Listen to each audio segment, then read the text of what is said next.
Director Webb approached with movements that seemed slightly off, too smooth, too coordinated, as if his body was being guided by something other than his own nervous system.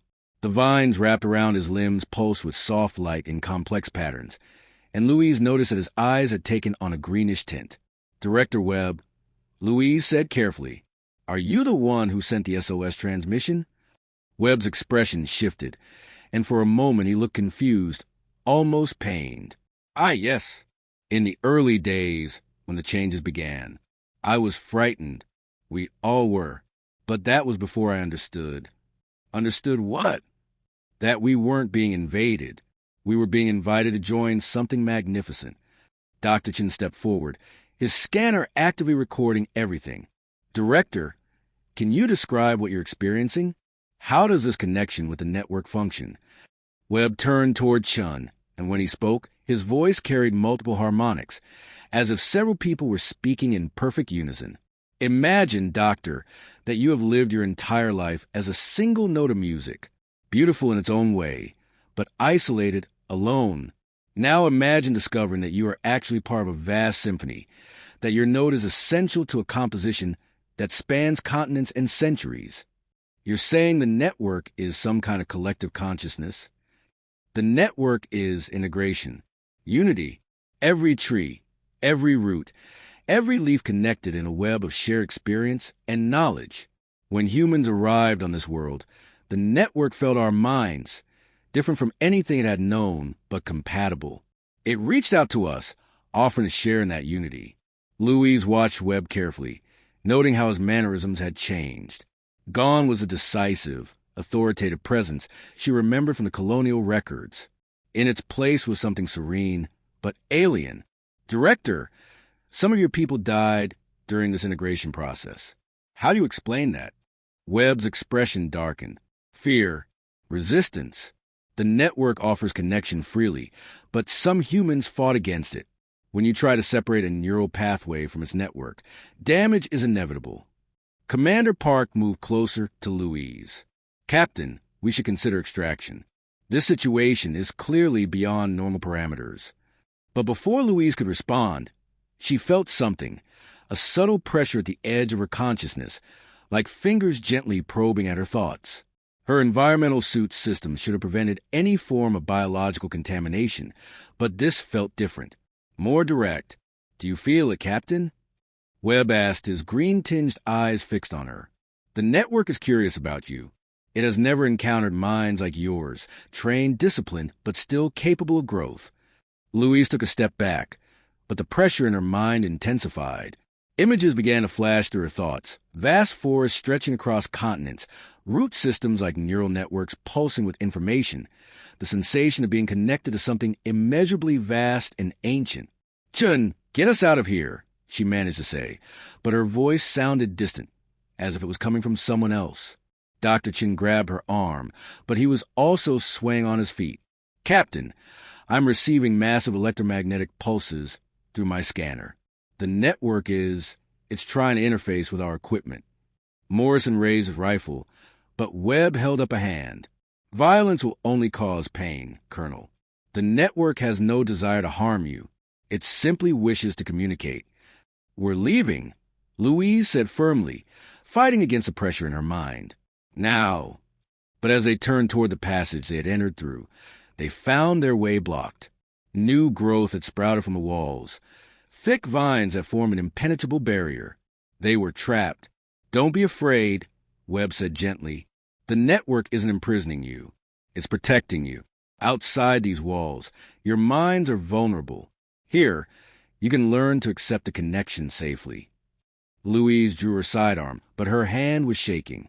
The pressure in her mind was becoming overwhelming, bringing with a strange sense of peace and belonging that terrified her more than any physical threat. "Captain," Park's voice was strained, "my suit systems are malfunctioning. Environmental seals are compromised." Louise checked her own readings and saw the same thing. Somehow, the network was bypassing their technological protections, reaching through their equipment to touch their minds directly. Dr. Chin was no longer fighting the connection. He stood with his eyes closed, a smile spreading across his face. "It's incredible," he whispered. The knowledge, I can see the entire ecosystem, understand how every piece fits together. The network has been studying human biology since we arrived. It knows exactly how to integrate with our neural systems. Chun, fight it, Louise ordered, but her own resistance was weakening. The sense of connection was intoxicating. The loneliness she had carried throughout her career as a deep space explorer suddenly seemed unnecessary. Why should humans remain isolated when they could be part of something so much larger? Captain Vega, Webb said, his voice now clearly carrying the harmonic overtones of the network. You have a choice. You can continue to resist, and eventually the strain will damage your mind beyond repair. Or you can accept what we offer, knowledge, connection, purpose beyond anything you have known. Louise looked around at her team. Park was still fighting, but his movements were becoming sluggish. Morrison and his Marines had lowered their weapons, their expressions vacant. Only she seemed capable of meaningful resistance. What about the rest of humanity? She managed to ask. What happens to the Empire, to our other worlds? The network has no desire for conquest, Webb replied. But once humanity experiences true connection, how could they choose to remain isolated? The gift we have received here, it should be shared. Louise felt her grip on consciousness slipping. But in that moment of weakness, her training kicked in. Years of command experience, of making decisions under impossible pressure, gave her the strength to focus on what mattered most. Her crew, her ship, her duty to protect humanity from threats they didn't understand. With enormous effort, she activated her suit's emergency protocols, a massive electromagnetic pulse designed to disable hostile electronics. The discharge fried her suit systems, but also severed the connections a network had been using to interface with her mind. The mental pressure vanished, leaving her gasping but clear-headed. Around her, the others were also shaking their heads, their own suit systems similarly disrupted. "Move!" Louise shouted. "Everyone to the shuttle, now!" But their escape route was still blocked. Louise raised her sidearm and fired at the vine barrier, her plasma bolts tearing through the organic material. The network's response was immediate, a psychic scream of pain and anger that sent all of them to their knees. "The network is hurt," Dr. Chin gasped. "It doesn't understand violence. It's never encountered anything like us before." Louise helped him to his feet. "Then maybe that's our advantage." They blasted their way through the remaining barriers and ran for the shuttle, the whisper of the trees now a rising wail of distress. Louise could feel the network trying to reestablish contact, but without their suit systems to amplify the signal, its reach was limited. They reached the Hermes, and Louise had them airborne within minutes, climbing hard toward orbit and the safety of the Artemis. But as they rose through the atmosphere, her senses detected something that made her blood run cold. The electromagnetic activity across the planet was intensifying, and it was spreading beyond Kepler, 442c, reaching out into space itself. The network was calling for help. "Report," Louise demanded as she strode onto the Artemis's bridge, still wearing her damaged environmental suit. Lieutenant Torres looked up from her sensor station, her face pale. "Captain, we're detecting massive increases in electromagnetic activity across the planet's surface. The signals are coherent and directed. They're definitely artificial." "Directed where?" "Multiple star systems within a 50-light-year radius. If I didn't know better, I'd say someone was broadcasting a detailed message to every inhabited world in this sector." Louise felt her stomach drop. "Put me through to Dr. Chan." Chen's voice came through the comm system, strained but excited. "Captain, you need to see what I recorded down there. The network is not just a planetary consciousness. I think it's part of something much larger." "Explain." "The knowledge I briefly accessed before you disrupted the connection. Captain, there are other networks.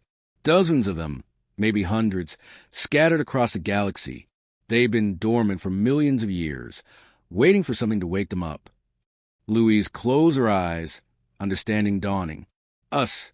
They've been waiting for a species capable of interstellar travel." "Exactly. The network on Kepler, 442c, was isolated, cut off from the others by the vast distances between stars. But now it has access to human technology, human knowledge of navigation and communication. It's trying to reestablish contact with its kind. Commander Park appeared on the bridge, having changed out of his own damaged suit. Captain, if this thing can spread to other worlds, then we're looking at the potential assimilation of human civilization. Louise finished. Torres, any response to those signals? Too early to tell, Captain. But if there are receiving stations out there, it would take time for them to respond across interstellar distances. Louise moved her command chair, her mind racing through options. They could destroy the planet. The Artemis carried enough firepower to sterilize the surface, breaking the network's ability to communicate. But that would mean murdering thousands of human colonists who might still be saved. Dr. Chun, is there any way to reverse what's happened to the colonists? To disconnect them from the network? I don't know. The integration appears to be neurological. The network has formed actual physical connections with their brain tissue. Severing those connections might cause permanent damage or death. And if we don't stop this thing, it could spread to every human world in the galaxy. That's a possibility. Louise stared at the main view screen, which showed the peaceful blue-green world below. It looked so innocent, so beautiful. But she now understood that they were looking at perhaps the greatest threat humanity had ever faced. Options, people. I need alternatives. Dr. Chen's voice carried new excitement. Captain, what if we don't have to choose between saving the colonists and stopping the network? What if there's a third option? I'm listening. During my brief connection, I learned something about the network's nature. It's not malevolent. It genuinely believes it's offering humanity a gift. But it also doesn't understand that we value our independence, our individuality. It thinks of resistance as a mental illness to be cured. Louise saw where he was going. You're suggesting negotiation. More than that, I'm suggesting we teach it to understand us. Show it that humans can coexist with it without being absorbed by it. Commander Park shook his head. That's assuming it's willing to learn. What if it decides that forcible integration is the only option? Then we're no worse off than we are now, Chin replied. But, Captain, the network is incredibly old and incredibly powerful. If it decides we're a threat that needs to be eliminated rather than integrated, we might not be able to stop it. Louise weighed the risks. Chen's approach was dangerous. It would require direct contact with an entity that had already demonstrated ability to override human free will. But the alternative might be an interstellar war against an enemy that could turn their own people against them. Dr. Chun, would you be willing to attempt contact again? Under controlled conditions, with safeguards? Yes, Captain.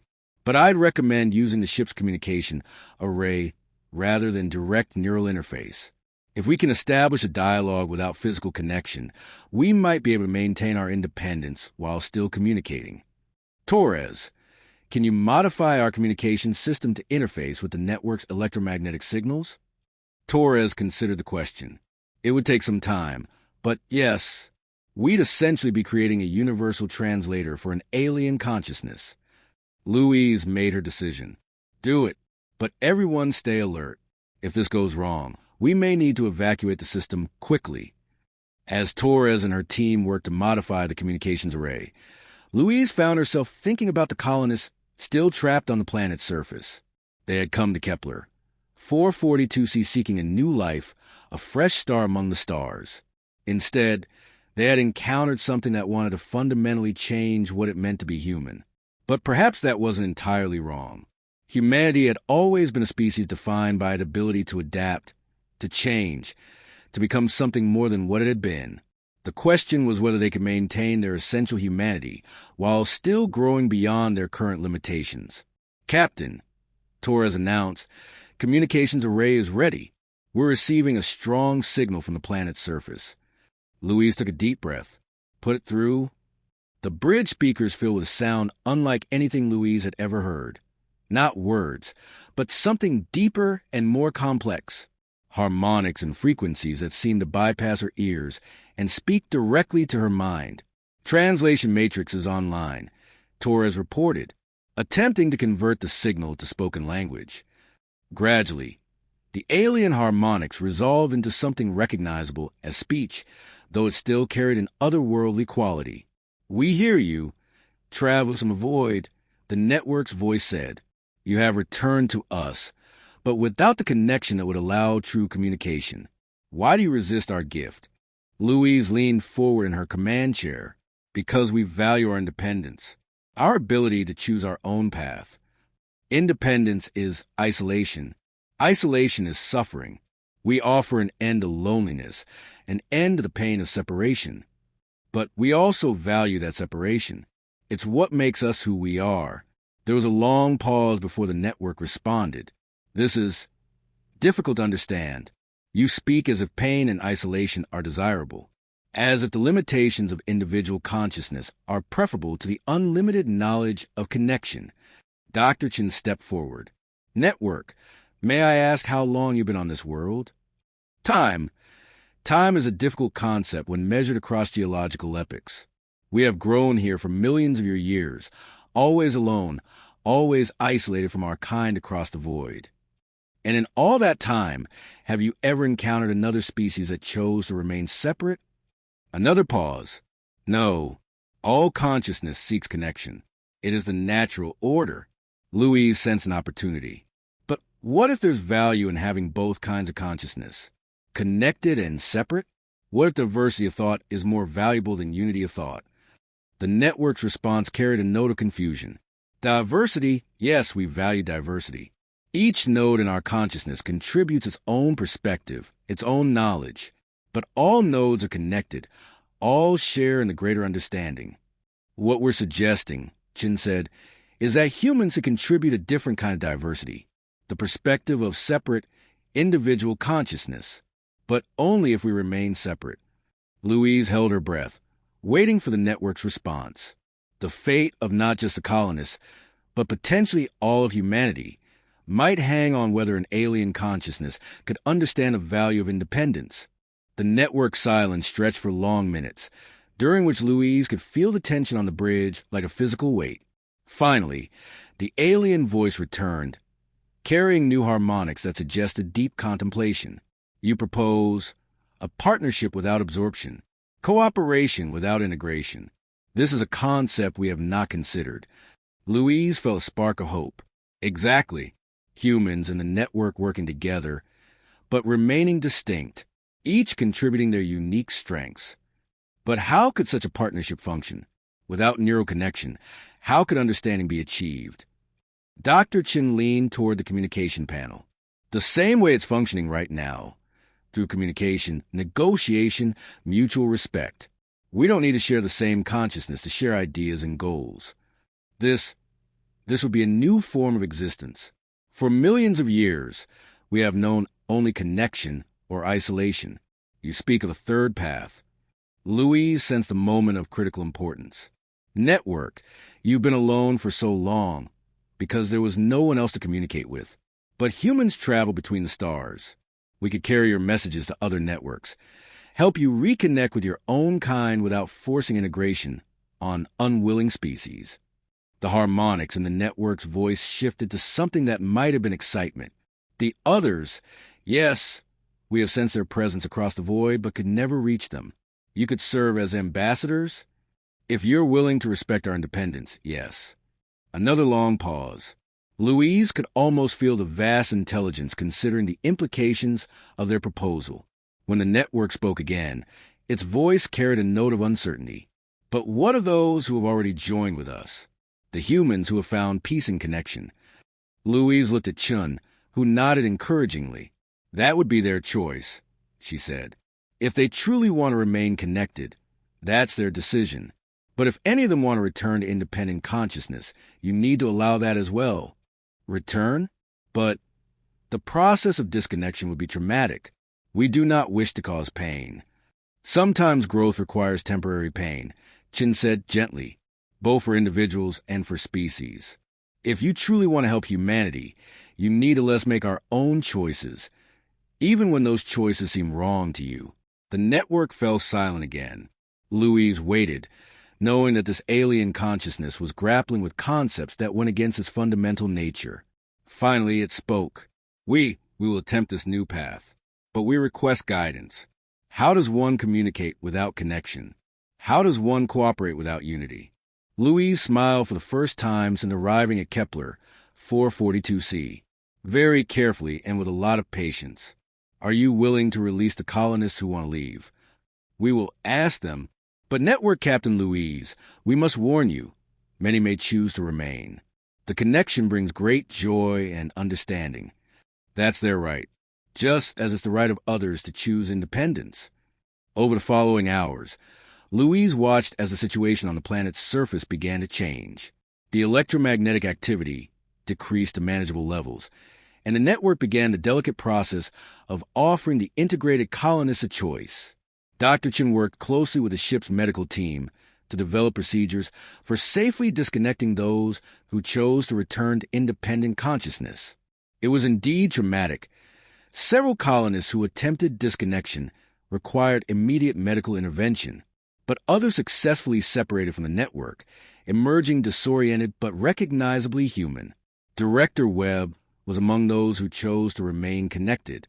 In his final communication with Louise, he explained his decision with a voice that still carried the network's harmonics. Captain, I understand your concerns about humanity's independence, but for me, this connection has brought a peace I never knew was possible. I ask only that you respect my choice as I respect yours. Louise found herself genuinely moved by his words. Of course, Director, but I need you to promise me something. If other humans arrive here, make sure they understand what they're choosing before they make it. You have our word. The network has learned much from this encounter. Future contact will be more careful. In the end, roughly half of the colonists chose to remain connected to the network, while the others requested disconnection and evacuation. Those who stayed would form the core of a new kind of human settlement, one that served as a bridge between humanity and the planetary consciousness.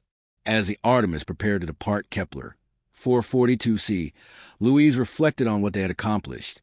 They had averted a potential catastrophe, established first contact with a genuinely alien intelligence, and perhaps most importantly, found a way for two very different forms of consciousness to coexist.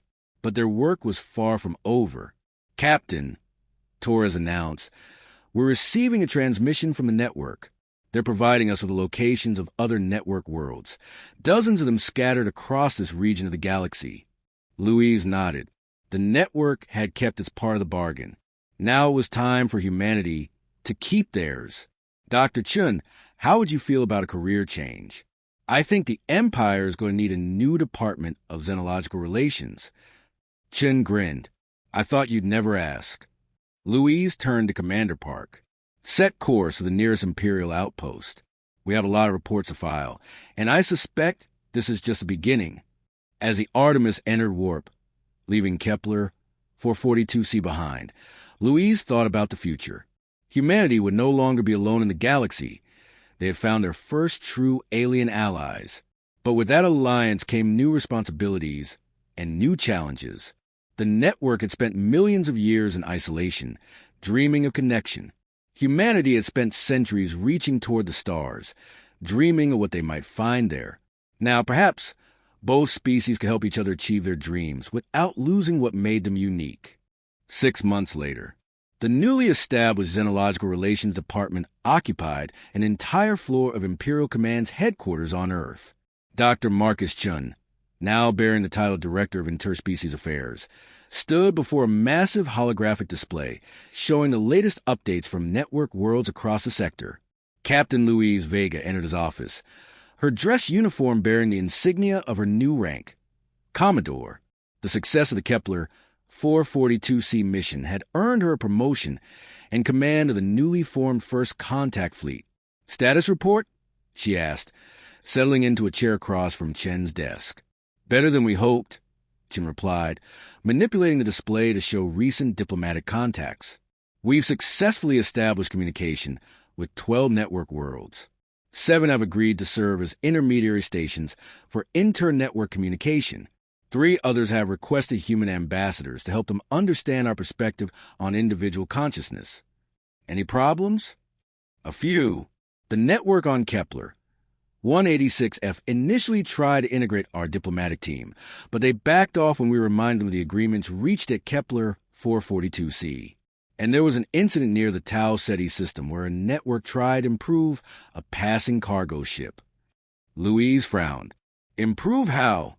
They attempted to modify the ship's computer systems to make them more efficient, nearly caused a warp core breach before the crew figured out how to politely ask them to stop. Growing pains, Louise mused. How are our people handling long-term exposure to network worlds? Chen's expression grew more serious. That's actually something we need to discuss. About 20% of our diplomatic personnel have requested permission to undergo partial integration with their assigned networks. Louise felt a familiar chill. Partial integration? Limited neural connection. Enough to facilitate communication and understanding, but not complete absorption. The volunteers describe it as addictive, the sense of connection, of being part of something larger. Are you recommending we allow it? Chen was quiet for a moment. I think we have to. If we're going to build lasting relationships with the networks, we need people who can truly understand them. But we also need strict protocols, limited exposure times, regular psychological evaluations, mandatory disconnection periods. Louise nodded. The challenges of first contact were proving to be as complex as she had feared, but also more rewarding than she had hoped. What about the networks themselves? Any signs they're expanding beyond their original worlds? That's the interesting part, Chen said, pulling up a new display. They're not expanding in the way we feared. Instead, they're sharing information and resources across vast distances. We're seeing coordination between networks hundreds of light years apart, scientific research, artistic collaboration, philosophical discussions that span multiple worlds. A galactic civilization of connected consciousness. Exactly, and they want us to be part of it, not as absorbed components, but as independent allies. They're calling it the Great Convergence. Louise stood and walked a window, looking out at the bustling streets of Earth's capital. Down there, billions of humans went about their daily lives, mostly unaware that their species had taken its first steps toward becoming part of something vast and wonderful and terrifying. Any word from New Harmony? She asked. Director Webb sends regular updates. The hybrid colony is thriving. The connected humans serve as translators and intermediaries, while the independent humans handle technical and logistics challenges that require individual initiative. They're actually more productive than most traditional colonies. And the people who chose disconnection? Most have adapted well. A few have requested to return to network connection, and we've allowed it. Dr. Kim, the psychiatrist you met, has become our leading expert on human network psychology. She undergoes brief connections for research purposes, then disconnects to write up her findings. Louise smiled. It sounds like we're actually making this work. It's early yet, Chen warned. We're still discovering new complications regularly. But yes, I think we're on the right track. A soft chime indicated an incoming priority message. Chen activated his communication system, and Admiral Voss's face appeared on the display. Commodore Vega. Dr. Chen, I hope I'm not interrupting anything important. Not at all, Admiral, Louise replied. What can we do for you? We've received an unusual transmission from the outer colonies. The survey ship Endeavour has encountered something near the Vega system that doesn't match any known network signature. They're requesting immediate support from the First Contact Fleet. Louise felt her pulse quicken. Another alien species? Unknown. The captain describes the signals as mechanically precise but somehow organic. Could be artificial intelligence. Could be another form of exotic life. Either way, it's clearly artificial and clearly intelligent. Louise exchanged glances with Chun. Dr. Chun, how do you feel about another field assignment? Chun grinned and began gathering his equipment. Just like old times, Captain. Commodore, whatever your rank is now. As Louise prepared to depart for what might be humanity's second first contact scenario, she reflected on how much had changed since that first distress signal from Kepler 442c. The galaxy was vast and full of wonders they were only beginning to understand. But humanity was no longer alone among the stars. They had allies now. Strange, alien allies who thought in ways humans could barely comprehend, but allies nonetheless. And perhaps that would make all the difference as they ventured deeper into the unknown. The Artemis had been refitted as the flagship of the first contact fleet, and as Louise took her place on the familiar bridge, she felt a sense of anticipation rather than dread. Whatever they found near Vega, they would face it with the knowledge that the universe was full of consciousness in forms they had never imagined, and consciousness, as they had learned, always found a way to communicate. All stations report ready, Commodore. Commander Park announced his position as Louise's second-in-command. Take us out, Commander. Let's go see what else is waiting for us out there. The stars shifted to streaks as the Artemis entered warp, carrying humanity toward its next great adventure among the infinite possibilities of space.